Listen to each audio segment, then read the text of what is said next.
I really do feel like you guys have put me in an impossible position here where I have to do this 5-minute interview, agreeing to terms I didn't want, somebody on a cell phone. Where you guys don't understand how hard it is to like even call the corridors of power. Like we have to go through a labyrinth just to make sure we could get Micky Arison on the line to celebrate his Hall of Fame induction this weekend. He's going to be pulled all over the place. He's doing 2 other interviews, 5 minutes and forced.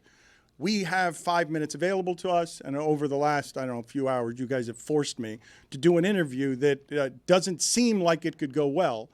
5 minutes is a set of terms that we've never agreed to.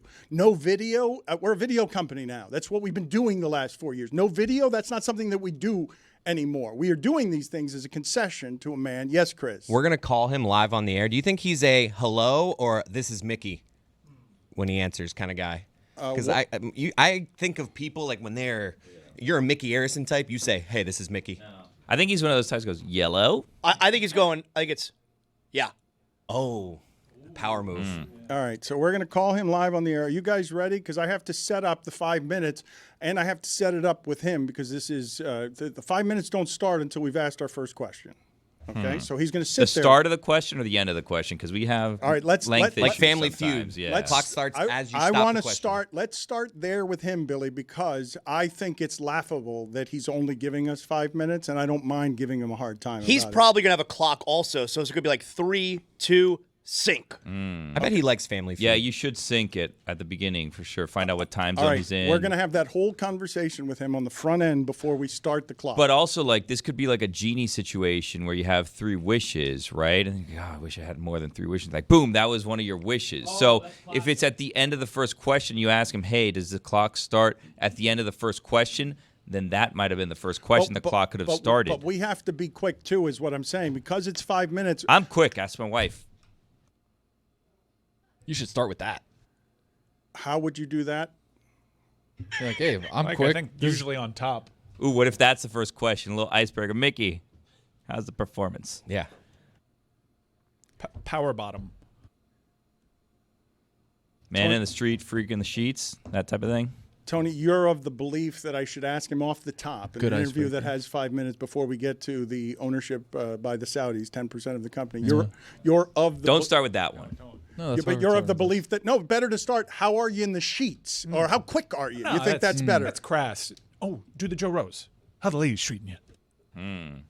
Is he talking to Big Dog? Is that one of the 3 interviews? Let's do this. I'm excited now. All right, go ahead and call him. But I'm glad we sorted that out. The 5 minutes do not start. I've got to talk to him about this. All I'm right. definitely not confused. All right, hold on. Just call. Very exciting. What was the first question? I already forgot. Hello? Micky? Hello? Yes. Hello, Micky. The clock does not start on 5 minutes. We are on the air. We've got 5 minutes with you. Congratulations. You're the greatest owner in the history of South Florida sports. We're very happy for you. Who's this? Hi, Dan. That was good. What a jokester. No, we got... Guy gets it. No, I forgot all my questions. Okay, I've been told I have 5 minutes with him, but I'm just telling you right now, all right, Micky, that the clock does not start until after we've asked our first question, okay? You haven't asked the question yet? No, I have not yet asked the question. We have 5 minutes with you. I don't think that you want to do any of this, not this interview. I'm not sure you want to. What's he so busy doing, Mickey? Mickey, what are you up to today? What does your day look like? That's the first question. No, it is not. No, it is not. The clock does not start until I ask the first question. Billy's not getting in here and asking the first question. The clock does not start. I started out with a cappuccino at Starbucks with a banana bread. It was pretty good, but went right through me. You ever heard of the... Ooh, okay, too much information. You have ever a heard Starbucks in your house? Where I am, I have a Starbucks. It's called the Mohegan Sun. Oh, you own the Mohegan Sun? No, the Mohegans. The clock is behind you. Already started. Here. No, the clock. No, No, don't start the clock. It's already No. going. Billy already asked 2 questions. You ever had one of those plain stick donuts, Mickey? Don't They're start terrible. the clock. Don't start the clock yet. I haven't tried that. Don't bother. Don't waste your life on that. Okay, what happened? You said your breakfast went right through you? Yeah, that cappuccino was just Gives a you the little shits, strong man. with the jet lag coming from Italy, you know. Okay, Combination of the this two, I this guess. is not the first question. We've got 5 minutes and a second. No, it starts with the first How question. many first questions do you get? Okay, no, we're going to start the clock in a second. Mickey, thank you for joining us. Zazzle, you're in agreement with me. Greatest owner in South Florida sports history, bar none. Has brought me a lot of joy. Greatest owner, yes. That question was to Zazzle, not you, Mickey. It was so that didn't count. that's either. right. It was to Yeah. Zazzlo, not to Mickey. He is willing. He is starting his Hall of Fame week right now. It's very busy. He's only got 5 minutes. I'm going to ask the first question. The first question is, true or false, you are looking forward to making your Hall of Fame speech? False. Do you know who Jonathan Zaslow is? No. See, that's not right. Devastating. I'm not calling saying him- that to you, You're Mickey. calling him a I'm liar? saying that to Calling Mike Ryan. You're calling Mr. Arison a liar? I'm saying Mike Ryan. Mike Ryan's bull. You're bull. Ask Mickey Arison your question. Ask him. Mickey, have you seen the new Superman? No. True or false, Mickey? LeBron is the best player in franchise history. Tough question. I got to give that to Dwayne Wade.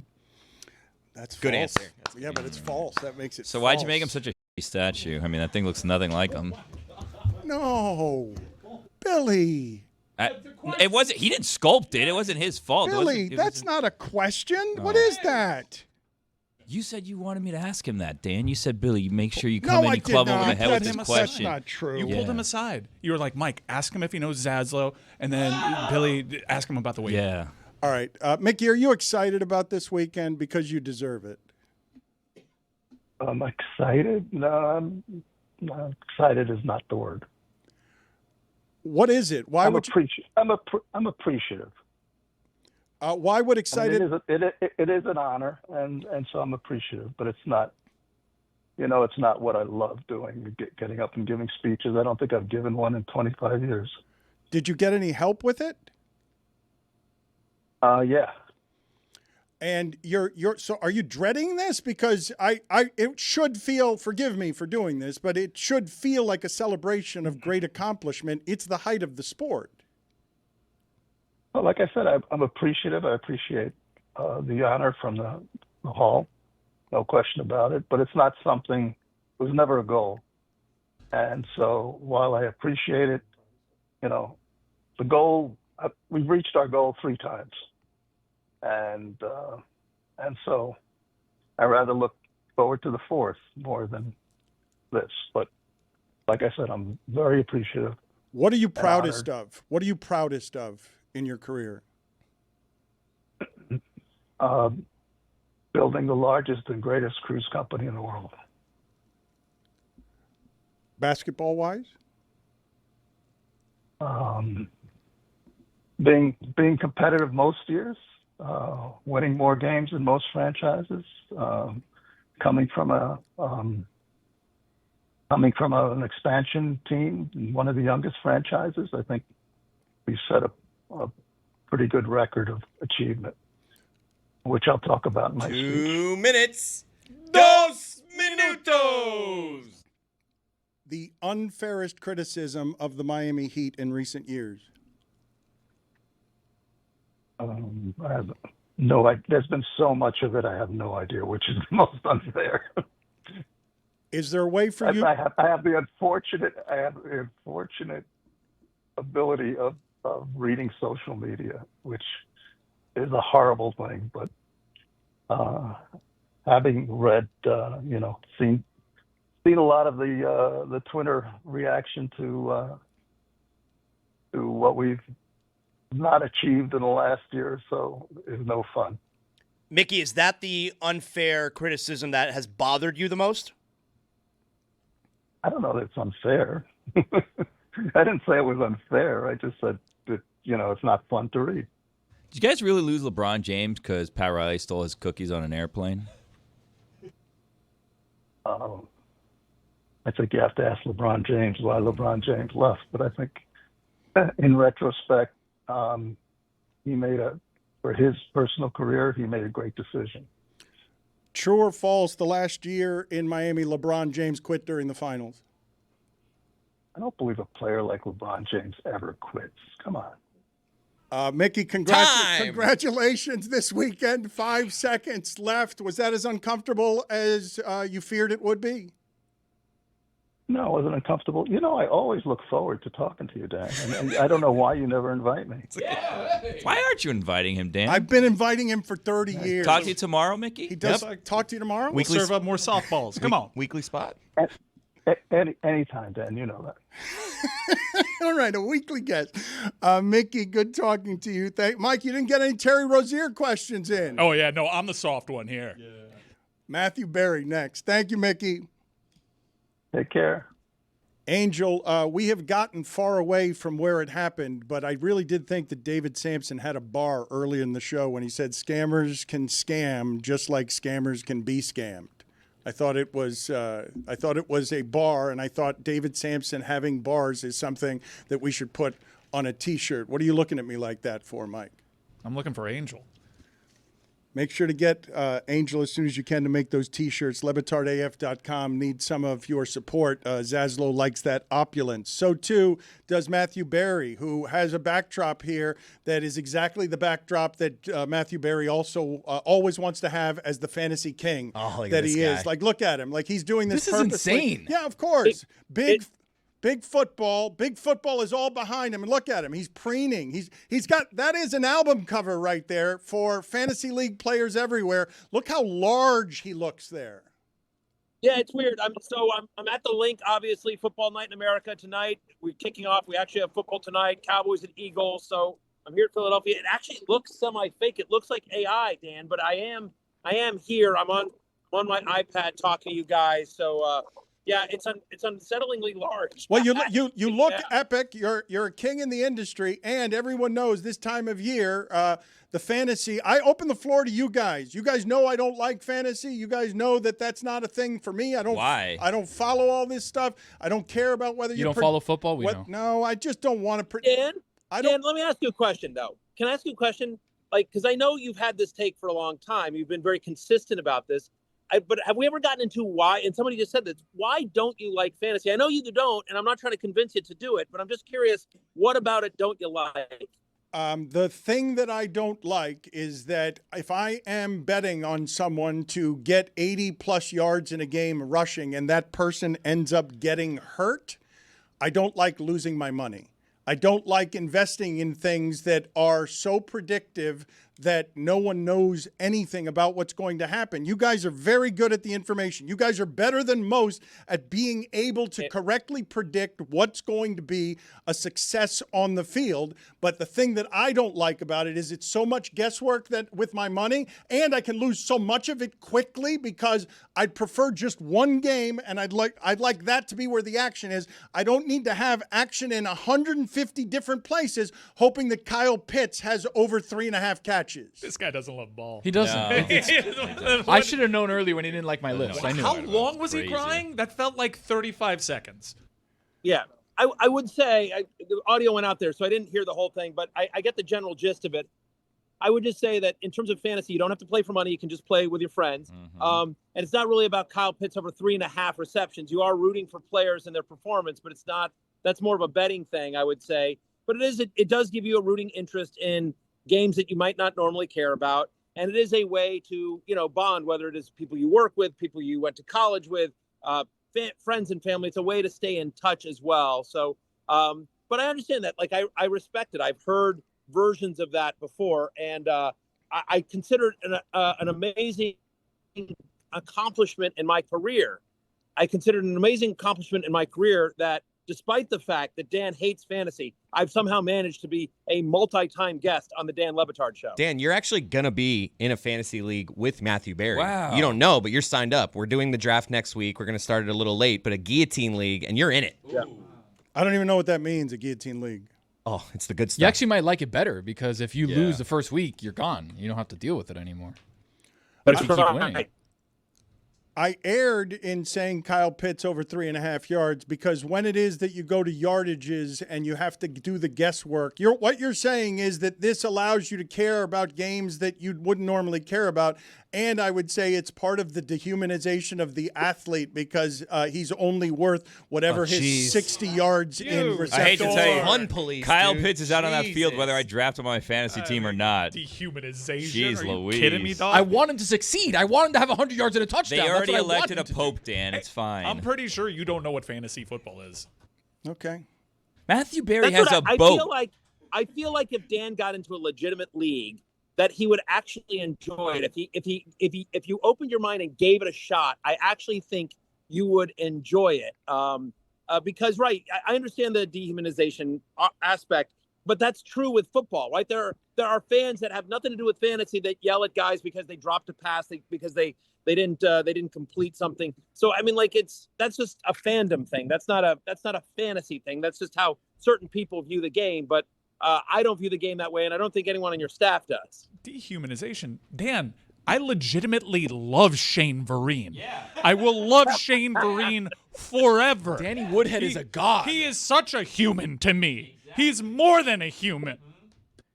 But jokes aside, that's one of the great things in why fantasy football is so good for the NFL is because you joke about Shane Vereen or Danny Woodhead, two legends in the fantasy game, but it does give attention to players that might normally not get it. The Jaguars were not good last year. Brian Thomas Jr. was not a highly drafted guy. Marvin Harrison, Malik Neighbors, those were the wide receivers that everyone cared about coming out of college last year. But Brian Thomas Jr. became a superstar in fantasy football, and he's obviously known in NFL circles, but not nearly as well as he was in fantasy football circles. Small market guy who performed very well on a bad team, Brian Thomas Jr. last year. And so it does give attention to players that might normally not get it. Matthew, you played fantasy football, obviously, for many, many years. What is the most angry you've ever been over fantasy football? You can search it up. You can, Alfred Morris, 1 point. I was in a league and I just lost it. And it was a Monday Night Football game. And I needed 1 point, literally one. The guy I was playing was done.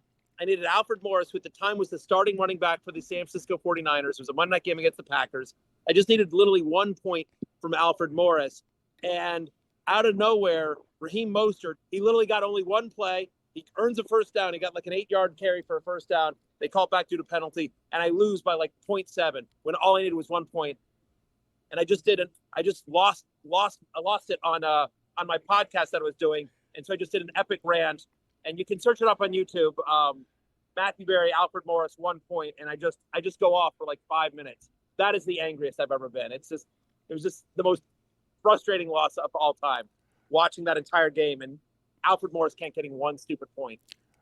Chris Cody, would you like to get that audio and video so that I can tell you why it is that I don't like fantasy as we see our friend Matthew Berry melt down in an assortment of hysterics over a single football yard when he's an alleged adult human being? I would like to play that sound for the people. And what it does to people, I also don't like, because the people want to tell me about their fantasy league and that terrible loss they suffered. Yeah, but that's the part of the community, Dan. You don't like community. I've realized doesn't that. like You don't like community. community. You don't like ball. Like, I what love are you war doing? stories. More of them. Yeah, but Dan, people are like that. People are like that about Alabama losing to Florida State. Like when you care about a team, whether it's your fake football team or your real football team, when you lose a frustrating game, you're upset. That's what we love about sports. There's a passion. There's a love there. And so yes, when the people you love let you down, you get disappointed. And whether it's, a fake team that you've assembled or a team that you've grown up watching, So I don't know that any of the emotions you're arguing against are different in fantasy than they are in normal actual football. That would be my argument back to you. Matthew, you must get fantasy football questions wherever you go, which is probably really annoying when you're just trying to, enjoy your day. But when you did Avengers, were any of the Avengers asking you fantasy football advice? They were, and they do to this day. And honestly, the reason I was in that movie, I was in Avengers Endgame, is because I was in a fantasy league with Joe Russo, who, obviously directed the movie with his brother Anthony, the Russo brothers. And we became friends, and he said he had a part for me. And I was just like, great. And so there's a lot of them that are hardcore fantasy players. And so for a number of years, I played in the league with Chris Pratt and Chris Evans, all the Chris's actually, Hemsworth, Robert Downey Jr., Paul Rudd's a crazy fantasy football player. So all of them, yeah. I need a couple of them. I need you to keep hitting that. He just hit us with like 5 look at me Louis, did he not? Yeah. Hemsworth had the worst team, right? That guy doesn't know football. Hemsworth actually had a good team. I think he probably had somebody helping him out. Yeah. Aussie But rules. no, I'm not. Are you allowed to do a look at me, Louis, when I'm asked a direct question? Well, when I'm answering a direct question, I need to know the rules on this. No, but they said no. But wait a minute. He asked you about being in the Avengers, and then you volunteered all of those names that you're in a league with, and that you're still friends with them. No. Dan, he asked me, do any of those guys ask me did any of the Avengers ask me for fantasy advice? And so the answer is yes, they did, I suppose. But I would think your audience would want to know, okay, well, which of the Avengers asked you for fantasy advice? And I'm telling you that not only they asked me for fantasy advice, but they're hardcore players in a league. Fair enough. If I mention that I think I'm just I get 1 look at me, Louis. I don't think 5. He's the founder. That I was in a league with him. That's fair. That's fair. I'll allow that one. He's the. You're You're not entitled to allow or not allow around here, sir. You've already gotten it, and you'll eat it. You can object to it, but you'll still eat it. Founder of FantasyLife.com, host of the Fantasy Football Happy Hour with Matthew Berry. It's on NBC Sports and Peacock. On his pod, the description is Matthew Berry is on the Mount Rushmore of fantasy football analysts. Who's up there with you? That's a great question, actually, and I didn't come up with that phrase. I didn't say that. I don't know who else is up there with me. I'd actually have to think about that. A lot of people that do great. I feel like I'm just going to offend people if I don't mention. Oh, you're in the entertainment business, sir. You can't wiggle around that question with a bunch of cowardice. You got to throw a couple of people on there at the risk of offending others. Eric Carabell is waiting with bated breath. Yeah, listen, Eric Carabell's a legend, right? Eric's been doing it forever and ever. He was at ESPN before I ever got there as well. I'll say my friend Joe Bryant over at Football Guys has been doing it forever and does a great job, still does a great job. So I'll say I'll put him up there as well. Evan Silva would also like a word. Wow. TMR. Well, I think he didn't allow Carabell up there. Listen, Evan's great. Listen, that's the thing. Like, you could mention a bunch of people, like, yeah, Evan's great. Like all the people I work with at ESPN. Field's great. Matthew, did you just give us coach speak on Eric Carabell? Is that what just happened on our show where you just said, well, Eric Carabell, he's a good... A lot of respect for him. A lot of respect for him, but no, he's clearly not on the Mount Rushmore, but I would never say that. I would never say that out loud because I'm just giving you a bunch of blue mist in your face. Well, now you're going to paint me in the corner because I like Eric. I have no issue with Eric. He's not on the Mount Rushmore. He's out. He's out. Get him out of here. He likes him. He's much more of a baseball guy, and he would tell you that himself if he were on the show. Oh my God! We didn't say fantasy football Mount Rushmore. We said fantasy. God. Some would say without fantasy baseball, there'd be no fantasy football. Precisely. Respect your elders.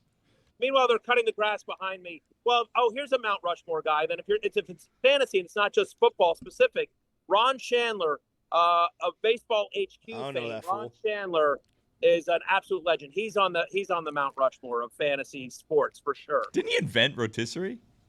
He did not invent rotisserie. He did. He was the Delicious. first person that sort of used. Rogers. Ron Chandler was the first person that used analytics and data, underlying statistics to predict future performance under the lens of fantasy sports. Matthew, he was the first guy to do that. I need to stop you for just a second because I've been negligent this segment. He's the founder of FantasyLife.com. He's the host of Fantasy Football Happy Hour with Matthew Berry. It's on NBC Sports and Peacock. He's a giant. Trying to sell fantasy to you. What's next? French fries? Yeah. Oh, pizza. It's awesome. I don't know about pizza. Okay, I know you guys. He's at the link. Look at him. This is a great day. Okay, yes, it is. My bad. Let's get, in these last 2 minutes that we have with Matthew Berry, just condense it for, because I know everyone out there is searching all pods for all information. Give us your best 2 minutes of Matthew Berry is telling you this weekend, here's where the money is in fantasy. No, I love it. Hang on 1 second. I got No, I know. Everyone's getting ready for a big night. Well, everybody's waiting for these 2 minutes, Matthew. I've wasted everyone's time because everyone wants the gold of these 2 minutes. I will get out of the way, and for 2 minutes, you give everyone, please, your best information this weekend.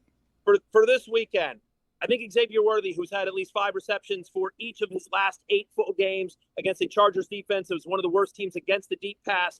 No Rashee Rice, no Jalen Royals. I think Xavier Worthy has a big game. No team in the NFL gave up more rushing touchdowns last year than the New Orleans Saints. Give me James Conner, who last year got 76% of his team's goal-to-go rushing attempts. I think Drake May has a great game this week, his debut against the Raiders. According to Pro Football Focus, our friends over at PFF, no secondary is worse heading into week 1 than the Las Vegas Raiders. I think they let him run quite a bit as well.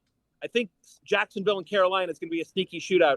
Give me all the Trevor Lawrence, all the Travis Hunter this week as well. I'm excited for tonight's game with the Eagles and the Cowboys. I think they pass more this year, the Eagles do. So give me some A.J. Brown and Devontae Smith. How about Jerome Ford? I think Jerome Ford, with Quinshon Judkins still unsigned for the Browns, I think Jerome Ford is going to. Oh, no. Jerome Ford is there. Jerome He's that Ford guy. is what? No. Jerome Ford is what? He's still talking. Dylan Matthew! Sampson there too, though. Jerome Ford is what? Everybody wants this. This is Jerome Ford is what? It's being lost. Jerome Ford is what? Because his audio blows. The link. Jerome Ford. Hey folks, it's Mike Ryan, and it's also football season. That's right, things just kicked off. I celebrated a big dub with my friends and my trusty Miller Lite right there beside me, because Miller Time is the secret ingredient to football time. Miller Time makes everything a good time. I love Miller Lite. You know why? Because Miller Lite is brewed for flavor with simple ingredients, rich toffee notes, and that iconic golden color. And here's a kicker, folks. In its 50th year of existing, it's just 96 calories and 3.2 carbs per 12 ounces. The original light beer since 1975 and still hidden 5 decades later. Whether you're at the game or at your home on your couch with your friends, put out a nice little cold cooler of Miller Lite and make sure the drinks keep coming, because it is football time and you want that beer that hits different. Miller Lite, great taste, 96 calories. Go to MillerLite.com/Dan to find delivery options near you, or you can pick up some Miller Lite pretty much anywhere they sell beer. It's Miller time. Celebrate responsibly. Miller Brewing Company, Milwaukee, Wisconsin. 96 calories and 3.2 carbs per 12 ounces. We have again segregated Jeremy Taché in baseball, put it apart from the show. It's in the post-game show. If you want your baseball, if you want your pitch clock on a football Thursday that I've befouled by talking to Matthew Berry in a way that everyone here thought was improperly disrespectful, because I wasn't properly loving of all the things that Matthew Berry is. Look at Tony still shaking his head. It's just he's a legend of the game, Dan, and then you like don't like fantasy football. You don't get it. It's like we're trying to pitch it to you like if it's the first time ever. It's 1984. You're It's like, essentially saying what he does is bull. Yeah, that's what you're doing. Yeah. Look, I did the Brad Marchand thing for 2 months. I knew it was a bad bit. I admitted I was wrong. You've been doing this bad bit for 15 years. I may have to admit at some point that my ignorance about this thing makes me hate it, because all of you asking me about Greg Cody's football Lobos has poisoned me over the years and made me hate fantasy football. You'd think that after the show was presented by DraftKings, he'd get that. I am who I am. I will always be who I am. Isn't that Popeye? Juju, yes, thank you. That is Popeye. I am what I am. That's Popeye's phrase. I'm just taking it. I didn't know that Popeye hated fantasy football. Juju is here. He is going to critique the show in other ways. In what other ways did I fail today, Juju?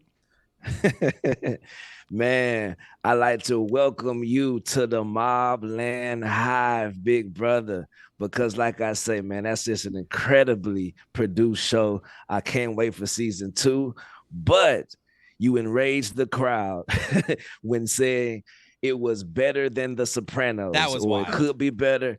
Yeah, you had a lot of reactions Oh, from no, that. wait a minute. Just so that everyone knows, like, I love The Sopranos. It's one of the greatest television shows of all time. I just got 5 Guy Ritchie movies. If you give me 7 seasons of 5 Guy Ritchie movies, it'll be better than The Sopranos.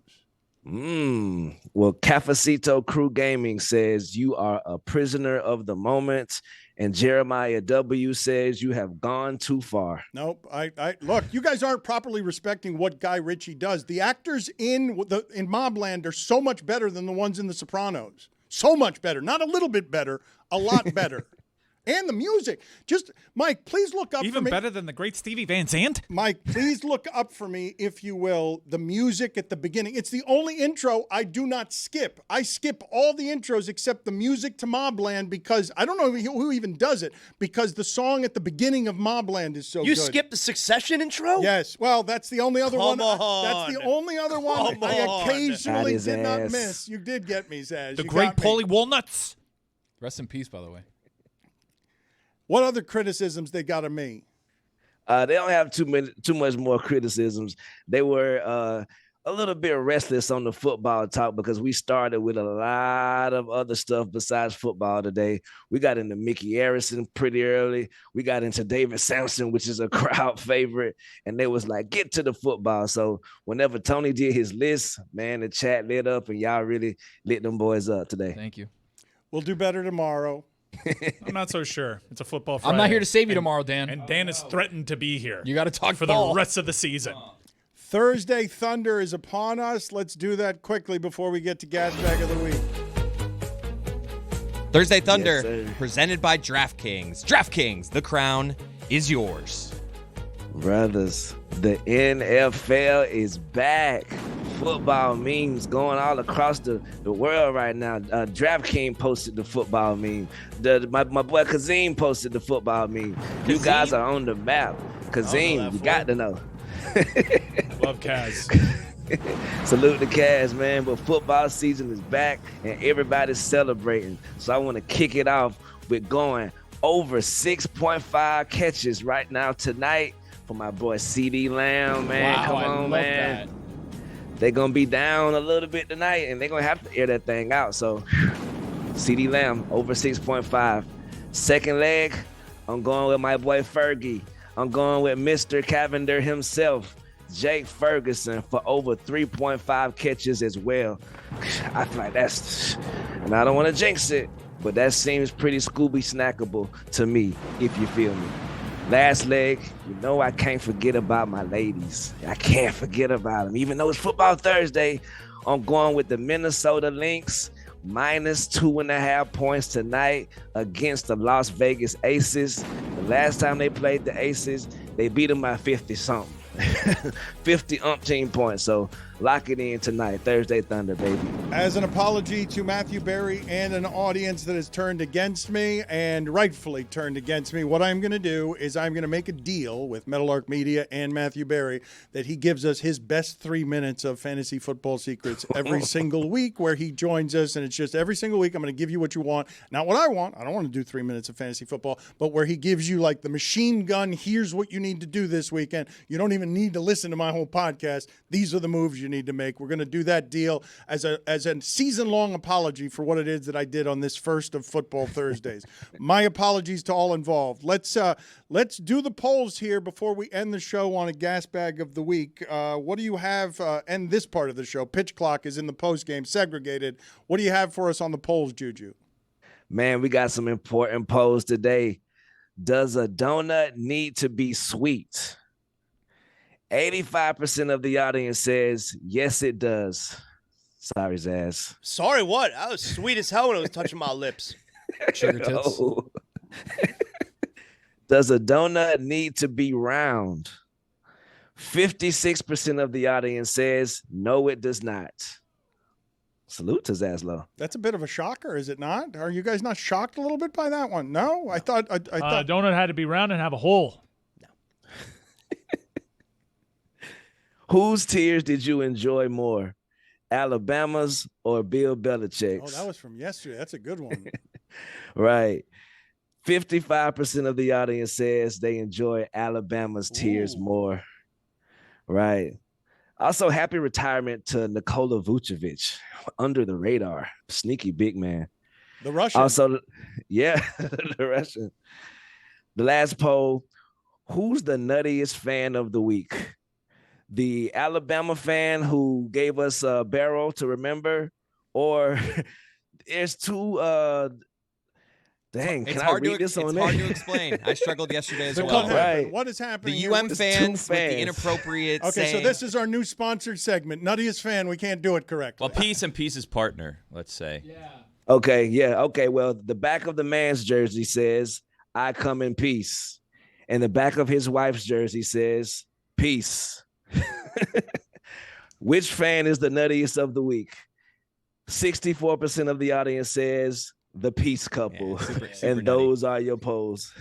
Thank you, Juju. I appreciate the time. Would you like to hear who this week's gas bag of the week is? Because I've been asking these guys to get better at finding gas bags of the week. They have failed. They failed for months. They failed for years, really, getting me just, you would think with all the people talking at the content trough, it'd be pretty easy to find someone who's a gas bag of the week. So show me, guys. Show me something here on who was most wrong this week, most loudly about anything he had to say in the gas bag department. Gas bag of the week. This is a beast coming to college football. This is not a lazy old man that you underestimate because you're forgetful about what he did before the last 5 years you were watching.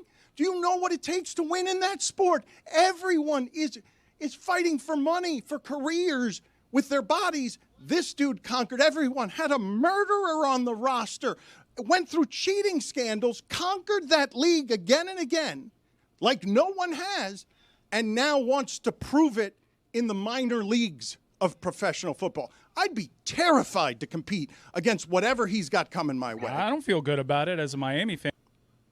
Hey, Cut that one. Cut that. bad edit. That's important context. So Mike is clearly the gas bag of the week. How often are you going to shoehorn Aaron Hernandez into a conversation? Let him rest in Gas peace, bag. Dan. What? Of the week. What? Embarrass yourself there, Mike. Wait. What? Who said that? Me? I have shoehorned a lot of Aaron Hernandez into the show today. Not exactly the way to celebrate the return of football, I don't think. I think I failed today in that regard. Did we fail at the Micky Arison interview as well? Didn't quite ask him about the Saudis. I think we were soft, and we set ourselves up there. You're just a mouthpiece. Jeez. It's bad.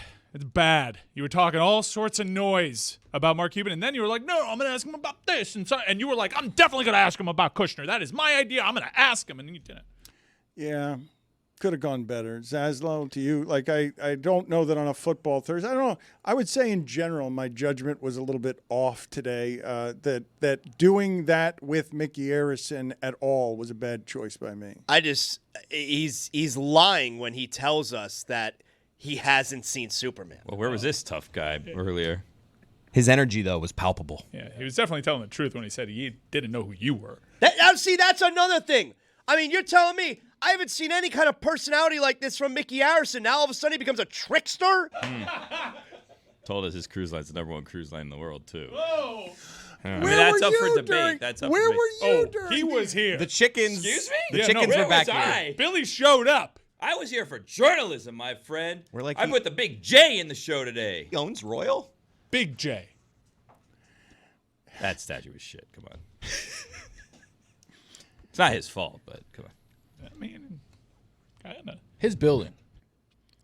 Gaga's his fault, Buck too. stops with him. Yeah, what happened to Gaga? We forgot to ask about Gaga. It's only 5 minutes.